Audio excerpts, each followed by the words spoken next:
जिंदाबाद। SC BC एकता जिंदाबाद जिंदाबाद। हरियाणा को चलाने वालों का षड्यंत्र नहीं सहेंगे, नहीं सहेंगे, नहीं सहेंगे, हरियाणा को चलाने वाले लोगों का षड्यंत्र नहीं सहेंगे, नहीं सहेंगे, नहीं सहेंगे। एससी बीसी एकता जिंदाबाद बीसी एकता जिंदाबाद जिंदाबाद। भारत माता की जय।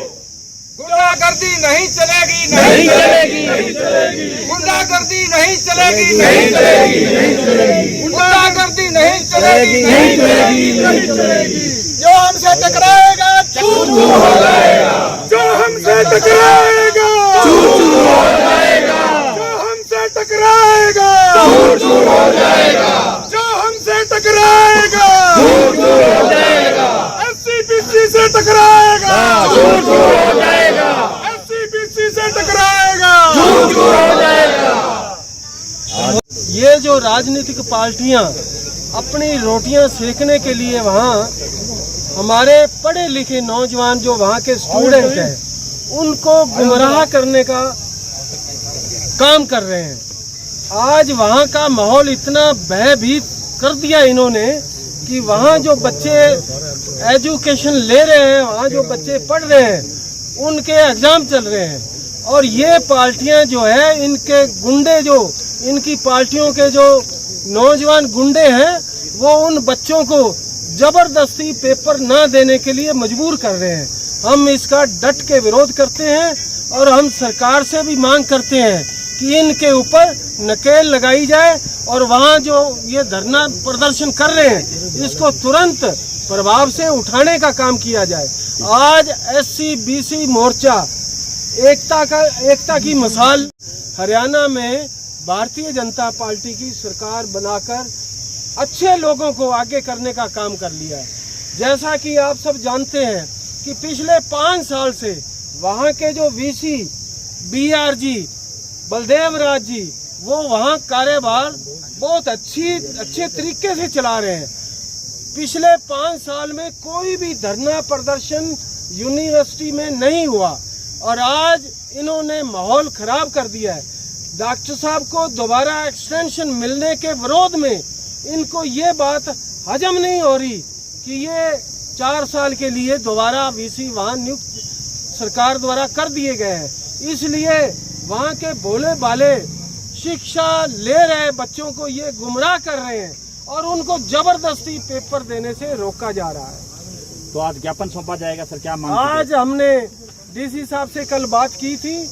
हमारा एससी समाज बीसी समाज सारा मिलके हम डीसी साहब को ज्ञापन देंगे और सीएम साहब के नाम ज्ञापन दे रहे हैं कि ये जो हमारे वहाँ बच्चे हमारे परिवारों के बच्चे वहाँ पढ़ रहे हैं उनको जो जबरदस्ती ये पेपर ना देने के लिए रोक रहे हैं उनको सिक्योरिटी भी प्रोवाइड की जाए और उनके एग्जाम में कोई किसी तरह का विघ्न ना किया जाए। की और छुट्टाओं की पर्ची खर्ची वहाँ नहीं चलती, केवल चलती है मेरिट। तो इन नेताओं की दाढ़ भी नहीं गलती। ये बहुत बड़ा कारण है। ये चाहते हैं कि इन्हीं के लोग वहाँ पर रहें। जिस हरियाणा कृषि विश्वविद्यालय के उन्होंने अपने बाप दादाओं की बपौती समझ लिया, वो ये चाह रहे हैं कि वही आगे चलती जाए। और वहाँ पर आज ये जो डॉक्टर बलदेव राज जी हैं या वहाँ के और विश्वविद्यालय प्रशासन है, वहाँ के जो रजिस्ट्रार हैं वो एससी समाज से हैं, उनको भी ये बर्खास्त कर रहे हैं। तो इनका ये मुद्दा है कि ये लोग यहाँ पर ना रहें, बहानेबाजी कुछ और बनाएं और इनके पर्ची खर्ची चलाने वाले लोग ही वहाँ पर काबिज रहें और फिर से ये वहाँ पर अपना एक छत्र राज चलाएं। पिछले 10 सालों से पहले या 10 साल तक ये कह सकते हैं हम कि इस यूनिवर्सिटी में भट्ठा बिठाया और आज नाम लगा रहे हैं इस मौजूदा प्रशासन का। 2017 से पहले इस विश्वविद्यालय में सिर्फ हर डिपार्टमेंट के एक ही विद्यार्थी को स्कॉलरशिप मिलता था और वो बहुत कम होता था। तो टोटल विश्वविद्यालय का जो स्कॉलरशिप का बजट होता था वो 70 लाख रुपए था केवल। आज 2024 तक आते आते वो बजट 9 करोड़ जो है यूनिवर्सिटी खर्च कर रही है स्कॉलरशिप पर और 70% से ऊपर नंबर लेने वाले सभी पीएचडी और एमएससी बच्चों को वो स्कॉलरशिप मिल रहा है। उसमें थोड़ा सा बदलाव ये किया गया कि अभी बच्चे ज़्यादा हो रहे हैं, कुछ डिपार्टमेंट बढ़ गए हैं, तो उसलिए जो है बजट की दिक्कत आ रही है। विश्वविद्यालय के 22 ये अपने कृषि विज्ञान केंद्र हैं राज्य में, जिनमें से केवल कुछ जो है कुछ गांव की पंचायतों ने ज़मीन अलॉट की हुई है। तो उन गांवों के जो बच्चे हैं उनको वहाँ पर मेरिट के आधार पर, उस गांव की अलग से मेरिट बनती है, उनको एक बच्चे को एडमिशन दिया जाता है उनकी ज़मीन के एवज में। वहाँ पर ये होता था कि BSc, MSc, PhD लगातार एक ही बच्चे को उसका बेनिफिट मिल रहा था। उसमें ये बदलाव किया गया कि एक बच्चे को केवल एक बार ही बेनिफिट मिले, ताकि उसी गांव के अन्य बच्चों को BSc हो, MSc हो, PhD हो, अलग अलग बच्चों को उसका फ़ायदा मिलना चाहिए। परंतु जो उसके ऊपर पहले से काबिज है उन्हीं गाँव के लोग, उन्होंने इसका विरोध करना शुरू किया, क्योंकि वो उसी एक ही तबके से हैं। अब इसको बहाना बनाया, जबकि बच्चे इस पर राजी थे, बहाना बनाया नेताओं ने, खाली बैठे हैं और कोई काम है नहीं, तो वो बहाना बना करके इन्होंने ये देखा कि अब हम इसका बहुत बड़ा मुद्दा उठा सकते हैं जो पिछले 4-5 साल में कर नहीं पाए, आज हम कर दें। क्योंकि अभी जो है वाइस चांसलर वो भी OBC समाज से हैं, रजिस्ट्रार हैं वो भी शेड्यूल कास्ट समाज से हैं, और अन्य जो वहाँ पर जो अधिकारीगण हैं वो अब इनकी गिनती कम है। क्योंकि अब जो अधिकारीगण वो सब मेरिट पर हैं, पहले होते थे पर्ची पर। तो अब वो तकलीफ़ की वजह से वो तकलीफ़ इनको बार बार कुलबुला रही है, और ये चाहते हैं कि एक बार फिर से हमारे कब्जे हों। सर, स्टूडेंट्स की जो मांगे थी कि उनको स्कॉलरशिप नहीं मिल रही और जो है काफ़ी मांगे थी, उन पर क्या कुछ हुआ? असल में स्टूडेंट्स की स्कॉलरशिप की मांग थी ही नहीं जी। अगर आज भी आप इन्हीं के डाले हुए वीडियो, उसी समाज के डाले वीडियो अगर आप देखेंगे सोशल मीडिया पर, तो उन्हीं के जो स्टूडेंट हैं जो कहते हैं हमारे सर फूटे, वो यही बोल रहे हैं हमारी ये कभी डिमांड रही ही नहीं। हमारा तो मुद्दा ही एक था, और वो मुद्दा क्या था? जिंदा रहने का। अगर हम डंडे खाएंगे तो हम जिंदा नजर आएंगे। और ये बात है जमीर की। अरे एग्जाम देने में जमीर कहाँ पर आ गया? ये कौन सी तुम आज़ादी की लड़ाई लड़ रहे, चलो यहाँ पर जमीर है तुम्हारे। तो ये सिर्फ एक भावनात्मक तौर पर ब्लैकमेल करके विद्यार्थियों को गुमराह कर रहे हैं। और मोस्टली जो बच्चे हैं वो 10वीं से लेकर के यूँ कह लीजिए कि BSc की हैं जो, या 12वीं के बाद जो BSc में जाते हैं, उनका किसी का ना तो किसी स्कॉलरशिप से लेना देना, ना किसी और बात से लेना देना। ये केवल मात्र रोटियां सेकने वाले राजनेता हैं। तो कल राज्यपाल से भी मिले थे स्टूडेंट्स, छात्र नेता हैं, दिग्विजय चौटाला हैं, वो भी मिले थे कि VC को उनको बर्खास्त किया जाए, और जो कार्रवाई जिनके खिलाफ जो कार्रवाई है वो एक प्रोफेसर को गिरफ्तार किया है, बाकी लोगों को कार्रवाई होनी चाहिए। ये इसलिए है क्योंकि पहले ही हम बोल चुके हैं कि पर्ची खर्ची जब बंद हो चुकी तो अब वो अंदर कुलबुलाहट तो उठ रही है ना उस पर्ची खर्ची की। तो वो चले तो ये सब बंद हो जाएगा, फिर जो है किसी और को बैठा दो, इनके बंदे को जो पर्ची खर्ची चलाएगा, तो कुछ दिक्कत ही नहीं है। और कोई डिमांड नहीं है, छात्रों की डिमांड नहीं है, ये डिमांड एक वर्ग की है, सिर्फ एक वर्ग की, जो हमारे SC OBC समाज को गधा कहते हैं। इनको कहते हैं कि इनकी मेरिट नहीं होती, इनको ये कहते हैं कि इनकी डिग्रियां नकली है। पहले खुद की डिग्रियां देख लो, इस यूनिवर्सिटी के अंदर क्या निकम्मों के एडमिशन होते हैं? मैं भी इसी यूनिवर्सिटी का विद्यार्थी रहा हूँ, मेरिट पे भर्ती हुआ हूँ, और भी बहुत हमारे यहाँ पर सज्जन हैं, उनके वो भी वहाँ पर रहे हैं, उनके बेटे बेटियाँ भी रहे हैं। क्या ये सब गधे हैं? अब तक मैं ये कह सकता हूँ कि ये बिल्कुल सही कह रहे हैं। इन्होंने हमें गधा समझा कि हम ये हमारी पीठ पर सवार होकर पिछली 3-4 पीढ़ियों से राज कर रहे हैं। अब हमने हमारी पीठ को झटक दिया है और हमने इनको नीचे गिरा दिया है, इसलिए अब ये ऐसी भाषा बोल रहे हैं। इनको तमीज़ आनी चाहिए कि ये ऐसी भाषा से गुरेज करें। हर 5 साल बाद इलेक्शन होते ही हैं। तो सारा डिटेल में बताता हूँ। चौधरी चरण सिंह हरियाणा एग्रीकल्चर यूनिवर्सिटी एक इंटरनेशनल यूनिवर्सिटी है जी। देश विदेश से भी यहाँ बच्चे पढ़ने के लिए आते हैं, लेकिन कुछ लोगों को तकलीफ हुई। इस यूनिवर्सिटी के एक विद्वान, बहुत ही उच्च कोटि के विद्वान BR कंबोजी को सरकार ने वाइस चांसलर लगाया, और वहाँ के रजिस्ट्रार मिस्टर पवन कुमार हैं जो कि शेड्यूल का संबंध रखते हैं, उनको वहाँ रजिस्ट्रार लगाया। तो स्टूडेंट्स की कुछ मांग थी, वो प्रशासन ने, CM साहब ने, VC साहब ने वो सारी मांगे उनकी स्टाइपेंड की थी वो मान ली गई हैं। लेकिन अब जो छूट भैया राजनेता हैं, या विशेष तौर से जजपा कांग्रेस इनेलो, इनको बहुत भारी तकलीफ है कि यहाँ यूनिवर्सिटी के अंदर शेड्यूल कास्ट और बैकवर्ड क्लास का वाइस चांसलर और रजिस्ट्रार क्यों लगे हुए हैं। इसलिए वो सारे के सारे नेता आके धरना बोलते हैं। माननीय VC साहब उच्च कोटि के विद्वान हैं, उनको गधा बोलते हैं, कुत्ता बोलते हैं, ऐसे ही शब्द वो माननीय रजिस्ट्रार साहब के बोले। वो बोला यहाँ गधे लगा रखे हैं। तो जैसा कि मेरे साथी बता रहे थे, जब से VC लगे हैं, रजिस्ट्रार सब सारा काम मेरिट के आधार पे होता है, अपॉइंटमेंट मेरिट के आधार पे होती है, काम सारे मेरिट के आधार पे होते हैं। इसलिए इन लोगों को तकलीफ है कि हमारा VC ही नहीं है। माननीय VC साहब कोई भी गलत काम, और रजिस्ट्रार साहब कोई भी गलत काम नहीं करते, और ये लोग प्रेशर डाल के करते हैं, जी ऐसा कर दो, हमारे बच्चे के लिए अपॉइंटमेंट कर दो, लेकिन ये VC साहब ऐसा कोई भी गलत काम नहीं करते।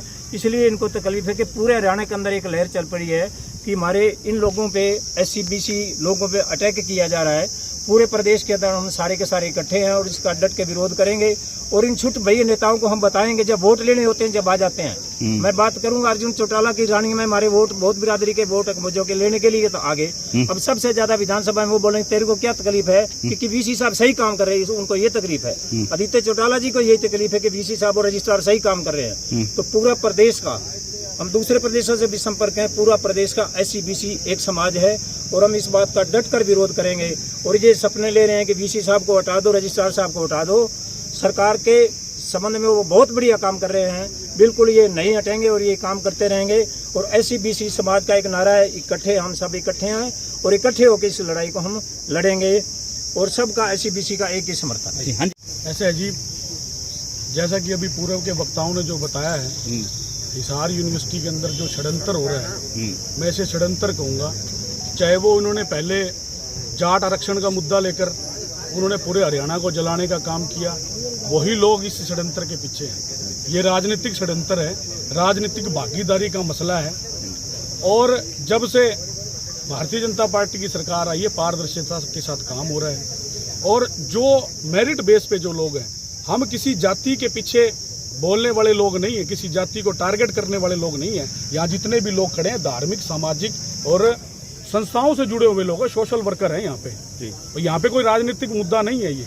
और मैं सबको ये अपील भी करना चाहता हूँ, चाहे वो स्टूडेंट ऑर्गेनाइजेशन है जो हिसार की है, चाहे वो सिरसा की कहीं की भी है, वो लोग जो बच्चे, युवा जो नेता हैं, उनको भी इन्होंने बरगला दिया है कि वो षड्यंत्र के तहत किसी एक जाति को टारगेट करके उनको हटाने का काम कर रहे हैं ताकि उनके लोगों का नंबर आ सके।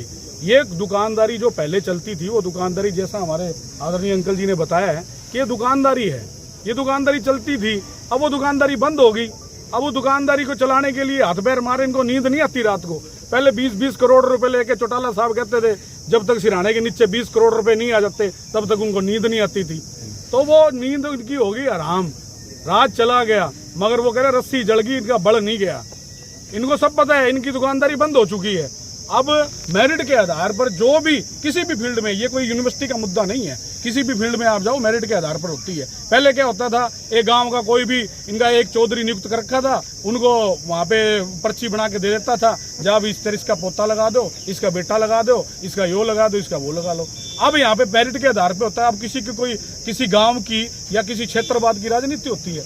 इनको यही सिरसा यूनिवर्सिटी के अंदर भी हुआ था, ये सिरसा में भी यूनिवर्सिटी में ये हो चुका है। और वहाँ पर हिसार की यूनिवर्सिटी के अंदर जो VC हैं और जो हमारे रजिस्ट्रार हैं वो SC समाज से हैं। हमारे पवन कुमार जी SC समाज से हैं। यहाँ पर हमारे SC समाज के और BC समाज के लोग यहाँ पहुँचे हैं।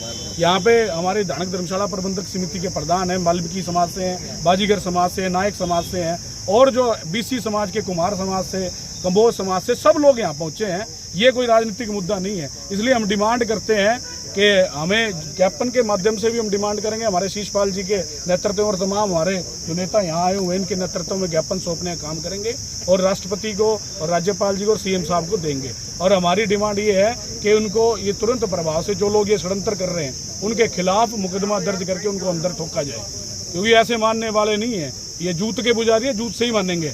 मगर इनको ये भी कहना चाहता हूँ, SC और OBC समाज अगर इकट्ठा हो गया तो तुम्हारी राजनीति तो खत्म होगी और तुम्हारे के घरों से भी निकाल के तुम्हारा वो असर करेंगे, तुम याद रखोगे। तो ये कोई कमजोर हमारा जो समाज नहीं है, SC और BC। और जो हमारे स्टूडेंट हैं, SC BC समाज के स्टूडेंट हैं, उनको भी बरगलाया जा रहा है, वहाँ पे उनको बुलाया जा रहा है। देखो जी, ये उनको, चाहे वो शासन का, प्रशासन का, उसका आड़ लेकर उनको कह रहे सरकार ने आपके खिलाफ ये कर दिया, संविधान खराब कर दिया। कभी क्या ले आते हैं, दुकानदारियां बंद होगी, कभी संविधान ले आते हैं, उनकी दाल गली नहीं, अब फिर वो सरकार आ गई दोबारा। तो ये पारदर्शिता की सरकार है। तो ये हमें डिमांड है कि इसको खत्म करने का काम करें।